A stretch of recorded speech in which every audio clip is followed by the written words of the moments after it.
दावे के हिसाब से महागठबंधन की जो 10 लाख की रैली का दावा था वह बिल्कुल बेबुनियाद निकला, वह फर्जी निकला। और राष्ट्रीय जनता दल अपने मूल चरित्र में बदलाव की कोशिश तो किया, लेकिन बदलने वाला कहाँ है। आर से राइट फॉर गुंडागर्दी एकदम दिखाई पड़ा, जॉब फॉर लैंड जैसे, और डी से डेवलपमेंट ऑफ फैमिली। अब महागठबंधन के नेताओं की एकजुटता नहीं बल्कि पुत्र की एकजुटता दिखाने का लालू जी प्रयास कर रहे थे। और परिवार के सदस्यों का नाम लेना, यही परिवारवाद है। मीसा भारती का भी नाम ले रहे हैं, रोहिणी आचार्य का भी नाम ले रहे हैं, हाथ उठवा रहा है जबरदस्ती लालू जी का। अब स्वाभाविक है, और ये अनुरोध माननीय लालू जी और माननीय तेजस्वी यादव कर रहे हैं कि अति पिछड़ा और दलितों को जोड़ो। इसका मतलब आज भी वो राजनैतिक रूप से आपकी कार्य संस्कृति से घृणा करते हैं। ये बार बार इसकी सफाई देने की जरूरत क्या थी। माननीय नीतीश कुमार जी ने तो आपको प्रतिपक्ष का नेता बनाया। माननीय लालू जी, इस बात को स्मारित है ना, यह स्मरण में है आपको ना कि माननीय लालू प्रसाद जी ने आपके पुत्र तेजस्वी यादव को 2 बार उप मुख्यमंत्री बनाया, तो सलट दिया आपको।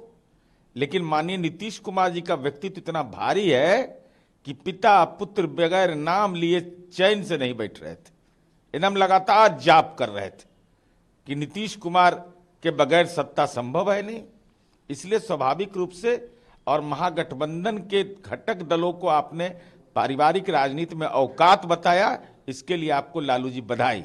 जिस तरीके से लालू यादव ने कहा कि मोदी जो है फेक हिंदू है और उनकी मां के मृत्यु के पश्चात उन्होंने बाल नहीं कटवाए, कैसे देखते हैं? अब इस ढंग की भाषा माननीय लालू प्रसाद जी आपको शोभा नहीं देता है। जीवन के अंतिम चरण में आप हैं। इस ढंग की भाषा और व्यक्तिगत टिप्पणी आप जिस ढंग से कर रहे थे प्रधानमंत्री पर, राज्य के मुख्यमंत्री पर, यह निश्चित रूप से यह बताता है कि आपके पास भाषागत समृद्ध परंपरा नहीं है। इसी के चलते राजनीति के लंपटीकरण का जो आप पर आरोप लगता रहा है, उसका आज यथार्थ बोध हुआ है। अखिलेश यादव भी कह रहे हैं अगर यूपी बिहार में अगर 80 और 40 सीट हटा दिया जाए तो मोदी जी कहीं नहीं रहेंगे, वहीं से हट जाएंगे। अरे तो हटेगा, जाए 40 सीट जाएगा तब नहीं। ये जो हालत बना हुआ है, जो हालत बना हुआ है राष्ट्रीय जनता दल और उसके कुनबे का, पारिवारिक पार्टी का, तो कहाँ संभव है बिहार में। अरे अभी तो अति पिछड़ा दलितों के घर जाने की तैयारी आप कर रहे हैं, तो कहाँ आपको नसीब होने वाला है। इसलिए बिहार में तो कहीं कोई नसीब होने आए नहीं। उत्तर प्रदेश में नतीजे क्या आए हैं ये सर्वविदित है। ये भविष्यवाणी से बेहतर होता कि अब तो आचार संहिता 10 दिन 15 दिन में लग जाएगा। ना अभी सीट शेयरिंग का कोई मामला तय हुआ है, ना आपका कोई नीतिगत मामला तय हुआ है, ना नेतृत्वकर्ता का मामला तय है, न साझा कार्यक्रम का मामला तय है। इसलिए ये रैली सीधे तौर पर माननीय लालू प्रसाद के परिवार की राजनीतिक ताजपोशी थी। राहुल गांधी भी आए, वो भी आज मोदी जी पे हमला कर रहे थे, बिहार की बातें कर रहे थे। अरे भाई वो तो स्वाभाविक है। माननीय राहुल गांधी जी, आपकी दुर्दशा देखी न जाई।